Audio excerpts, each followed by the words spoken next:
Посол Российской Федерации в Республике Армения Сергей Копыркин был вызван в Москву для консультаций. По заявлению российской стороны, это решение продиктовано шагами армянского руководства по сближению с Европейским Союзом, которые, по мнению Москвы, наносят ущерб сотрудничеству в рамках Евразийского экономического союза. В этой связи возникает закономерный вопрос: почему, находясь на посту посла, Копыркин доносит до своего руководства искаженную картину происходящего в Армении, представляя нереальное положение дел, а ту версию, которая, по его мнению, должна быть приятна Москве?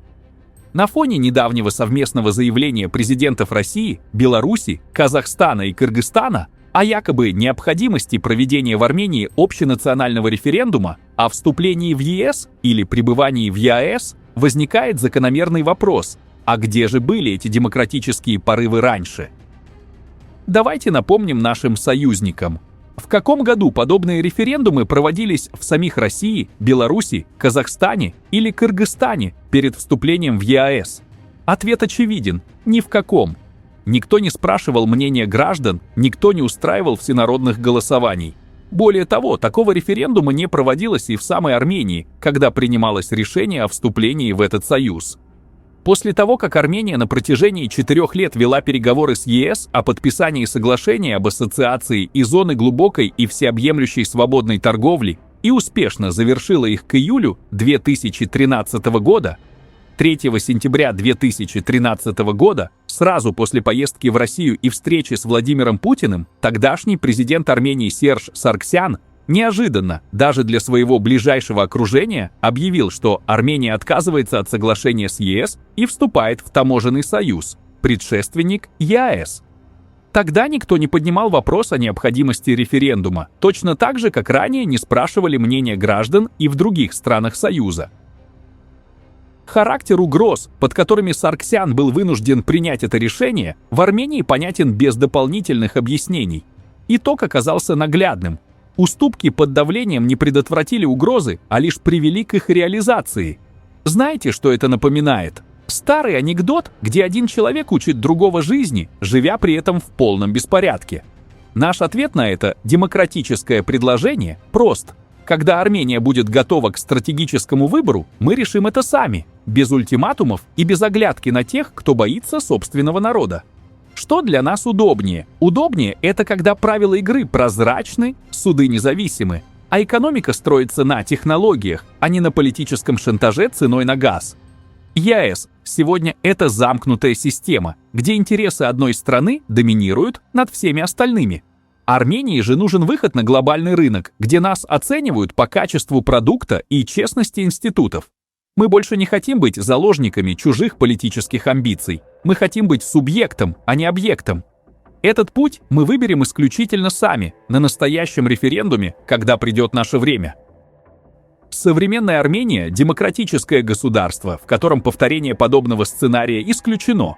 Если встанет вопрос о стратегическом выборе страны, он будет решаться исключительно гражданами Армении на всенародном референдуме, том самом механизме, которого не существовало при вступлении в ЕАЭС.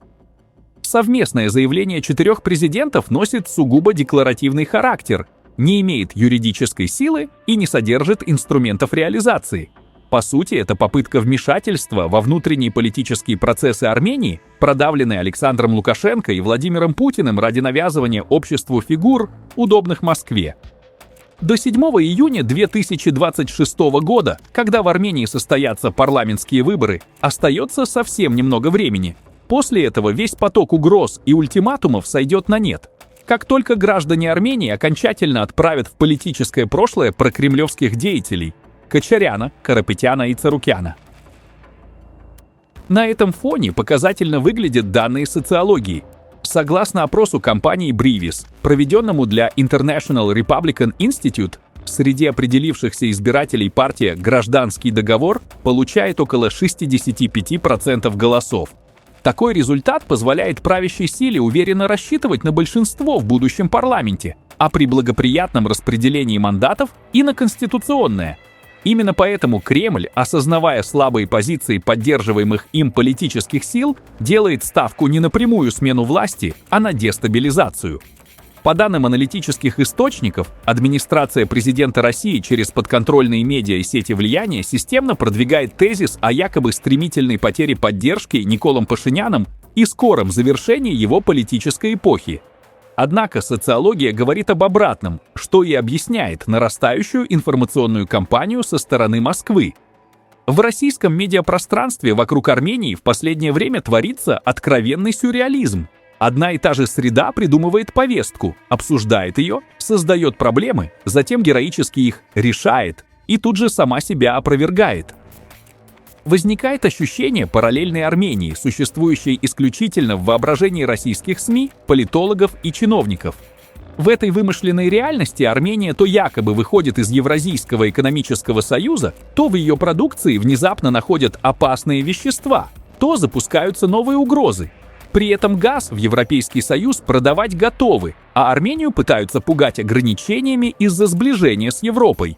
Все это варится в замкнутом цикле российского медиаполя и не имеет ничего общего с реальной Арменией. Но важнее другое. Все происходящее больше похоже на попытку заранее оправдать собственный провал. Когда инструментов влияния, кроме истерик, информационного шума и запугивания, остается все меньше, в ход идет поток противоречивых и нелепых нарративов. В этом смысле картина даже обнадеживающая.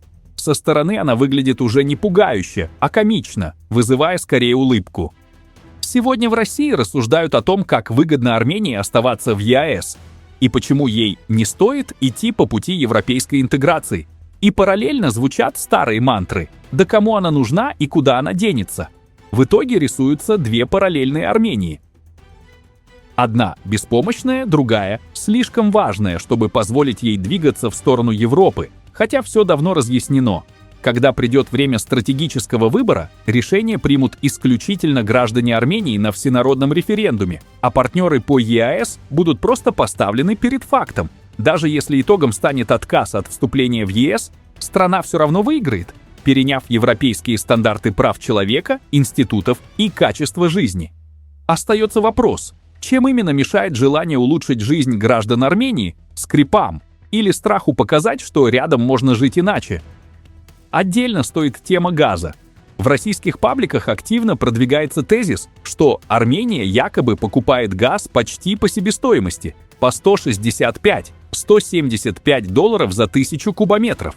Формально такая цена действительно есть в договорах. Но умалчивается, что после поступления газа в страну его продает стопроцентная дочка «Газпрома» — «Газпром Армения», из-за чего для населения цена вырастает примерно до $390. Из-за монополии никакой дешевый газ люди не чувствуют. По оценкам, чистая прибыль «Газпрома» в Армении составляет от 40 до 120 миллионов долларов в год. При этом $390 – это почти на $100 дороже, чем платит Турция. А Венгрия, находясь в ЕС, платит за газ в диапазоне 220–350 евро. Пабликам, которые вдруг озаботились судьбой армян, стоило бы обратить внимание на долги регионов Северного Кавказа и Южного федерального округа за газ. Запугивание Армении ценами – тупиковый путь. Если условия изменятся, власти будут отвечать перед своим народом, а народ – принимать решения, вплоть до смены поставщиков или демонополизации рынка. Это внутреннее дело Армении, а не тема для истерик анонимных каналов. В этом контексте показательно обращение бывшего президента Грузии Михаила Саакашвили к армянскому народу. Он назвал Самвела Карапетяна армянским Иванишвили, напомнив, что принесла Грузии политика Бедзина Иванишвили, коррумпированную диктатуру, репрессии, ограничения свободы слова, международную изоляцию и фактическую зависимость от Москвы. Саакашвили прямо задал вопрос, хотят ли армяне повторить этот путь, подчеркнув, что даже потеряв российский газ, Грузия смогла найти альтернативных поставщиков по более низкой цене, и Армения при необходимости способна сделать то же самое. Он отметил, что голосование за олигарха против Никола Пашиняна стало бы политическим самоубийством. Подытожил Саакашвили. В конечном счете борьба вокруг Армении – это не только спор о текущем моменте, это борьба за будущее современной, технологичной, свободной Армении. Турция, Азербайджан, Россия и другие внешние игроки прекрасно понимают, чего может добиться страна, став по-настоящему независимой и сильной. Сильная Армения – это государство, которое решает свои вопросы не просьбами и жалобами, а экономикой, технологиями, дипломатией, интеллектом, организацией общества и современной армией. И сильное государство – это не отказ от исторической памяти и справедливости, а единственный путь к их восстановлению. Хорошим символичным подарком армянскому народу стало бы снятие с выборов политических проектов, связанных с Гагиком Царукяном, Робертом Кочаряном и Самвелом Карапетяном. Эти силы ассоциируются не с развитием, а с прошлым, зависимостями и стагнацией. Их уход из активной политики позволил бы закрыть эту страницу истории и освободить пространство для будущего. Армянское общество не обязано быть связано с ними ни политически, ни морально, ни исторически. Пишите ваше мнение в комментариях и подписывайтесь на наш канал, чтобы не пропустить самые интересные и важные новости нашего региона.